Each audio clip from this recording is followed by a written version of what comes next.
Assalamualaikum warahmatullahi wabarakatuh. Bismillahirrahmanirrahim. Halo teman-teman, semoga teman-teman yang kebetulan atau sengaja menonton video ini tetap diberikan kesehatan, kelancaran rezeki, dimudahkan segala urusan sehingga teman-teman dapat menjalankan aktivitas sehari-hari dengan lancar. Teman-teman, ternyata bukan malaikat mungkar dan nakir yang pertama kali mendatangi kita di alam kubur. Abu Hamid menyebutkan dalam kitab Kasful Ulum Al-Akhirah, ada sebuah hadis yang diriwayatkan oleh Ibnu Mas'ud radhiyallahu anhu. Beliau bertanya kepada Rasulullah SAW, "Wahai Rasulullah, apa yang pertama kali ditemui mayat ketika telah dikuburkan?" Beliau pun menjawab, "Wahai Ibnu Mas'ud, tidak seorang pun yang menanyakan kecuali engkau. Pertama kali dia dipanggil oleh malaikat Roman yang bertugas menyelidiki kejelekan para ahli kubur. Dia berkata, 'Hai hamba Allah, tulislah semua amalmu.' Dia pun menjawab, 'Aku tidak memiliki tinta dan kertas.' Lalu malaikat itu berkata lagi, 'Jadikan kain kafanmu sebagai kertas, air ludahmu sebagai tintanya, dan jarimu sebagai penanya.' Kemudian malaikat itu menyobekkan sepotong kain kafannya. Hamba itu lalu menulis walaupun di dunia tidak pandai menulis. Saat itu dia bisa mengingat semua kebaikan dan kejelekannya dalam suatu hari. Kemudian malaikat tersebut melipat potongan kain itu dan menggantungkannya di leher orang itu. Kemudian Rasulullah SAW bersabda, "Maksud firman Allah Subhanahu wa Ta'ala, dan tiap-tiap manusia itu telah kami tetapkan amal perbuatannya, sebagaimana tetapnya kalung pada lehernya. Dan kami keluarkan baginya pada hari kiamat sebuah kitab yang dijumpainya terbuka." Quran Surat Al-Isra ayat 13. Maksudnya yaitu amalnya. Saat itu dia terkejut dengan kedatangan dua malaikat penanya kubur. Kedua malaikat itu berwarna hitam, taring mereka menggores bumi, rambut mereka sampai ke tanah, suaranya bagaikan petir yang dahsyat, mata mereka laksana kilat yang menyambar, sedangkan nafasnya bagaikan angin topan. Kedua malaikat itu memegang palu besi yang seandainya dikumpulkan seluruh jin dan manusia, mereka tidak mampu mengangkatnya. Dan jika dipukulkan pada gunung yang paling besar, niscaya gunung itu menjadi rata. Jika ada orang yang memandangnya, maka orang itu akan gemetar melihat mereka dan berupaya untuk lari. Mereka masuk ke dalam hidung mayat dan menghidupkan mayat tersebut dari dadanya.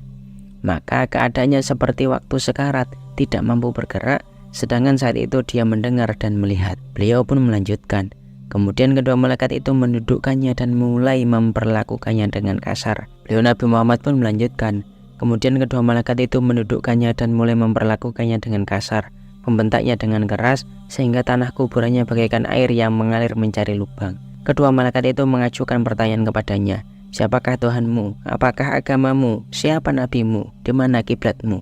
Jika dia orang yang diberi taufik oleh Allah dan ditetapkan perkataannya, maka dia akan menjawab, "Siapakah kalian berdua? Siapakah yang telah mengutus kalian?"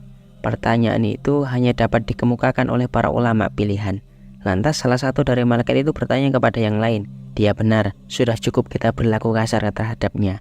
Kemudian mereka memasangkan sesuatu seperti sebuah kubah besar di atas kuburannya dan dibukakan baginya pintu surga dari arah kanannya. Kemudian dia diberi hamparan atau alas tidur dari sutra surga dan bau surga yang sangat harum. Kuburannya diberi angin surga yang sejuk dan bunga-bunga yang semerbak baunya. Lalu datanglah kepadanya amalnya dalam bentuk orang yang paling dicintainya yang membuatnya senang dan berbincang-bincang dengannya. Kuburnya dipenuhi oleh cahaya, maka dia senantiasa berada dalam kesenangan dan kegembiraan sampai datangnya hari kiamat.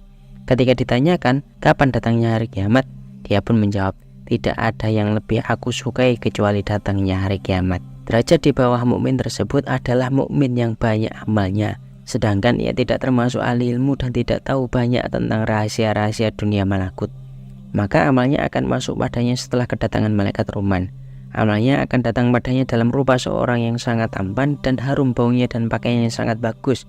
Lalu ia berkata kepadanya, "Apakah Anda mengenalku?" Dia bertanya, "Siapakah Anda yang telah dianugerahkan Allah bagiku?" Dia menjawab, "Aku adalah amal solihmu.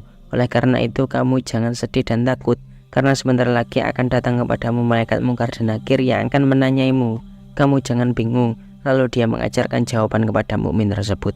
Tak lama kemudian datang malaikat mungkar dan nakir, membentaknya dan menyuruhnya duduk bersandar dan mengajukan pertanyaan yang pertama kepadanya, "Siapakah Tuhanmu?" dan seterusnya. Lalu dia pun menjawab, "Tuhanku Allah, Muhammad nabiku, Al-Quran imamku, Ka'bah kiblatku, Ibrahim bapakku, dan agamanya adalah agamaku." Dia menjawab dengan lancar. Maka kedua malaikat itu berkata kepadanya, "Engkau benar." Lalu mereka berbuat seperti yang dikemukakan oleh hadis tadi, kecuali ungkapan yang mengatakan bahwa mereka membukakannya pintu neraka, sehingga dia bisa melihat isi neraka yang dipenuhi oleh ular, kalajengking, rantai, dan belenggu, air yang sangat panas, dan semua kesusahannya. Dia juga melihat nanah yang bercampur dengan darah dan buah zakum, makanan ahli neraka, sehingga dia berteriak. Lantas kedua malaikat tersebut berkata kepadanya, "Tidak ada atasmu kejelekan, inilah tempatmu.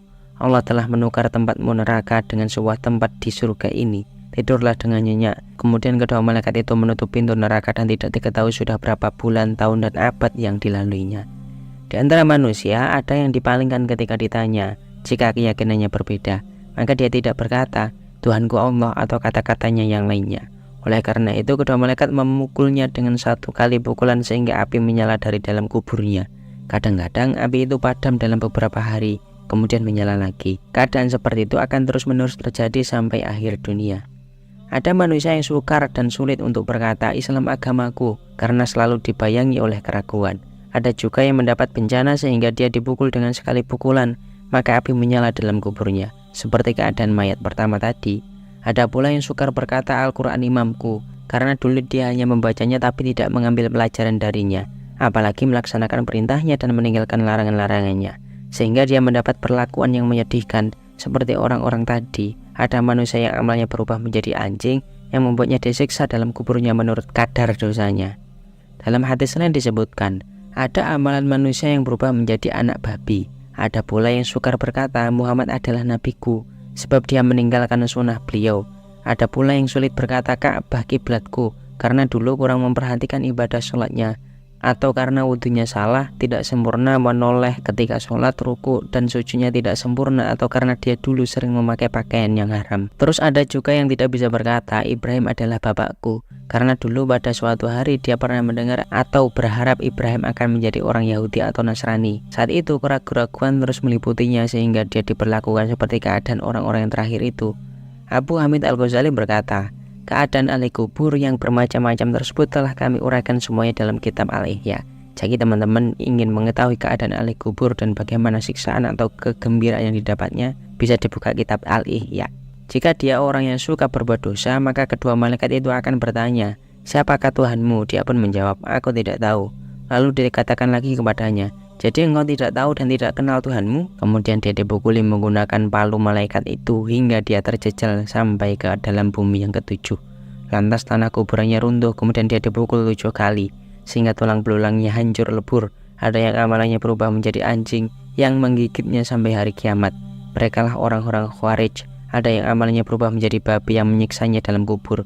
Merekalah orang-orang yang senantiasa berbuat dosa. Siksaan-siksaan tersebut bentuknya bermacam-macam dan berubah-ubah. Seorang akan disiksa dalam kuburnya dengan sesuatu yang amat ditakutinya di dunia. Mungkin juga ada orang yang lebih ditakut dengan anjing daripada singa. Kita mohon keselamatan dan ampunan kepada Allah dari siksaan berbagai makhluk tersebut sebelum kita menyesal. Semoga bermanfaat. Demikianlah kurang lebih mohon maaf. Wassalamualaikum warahmatullahi wabarakatuh.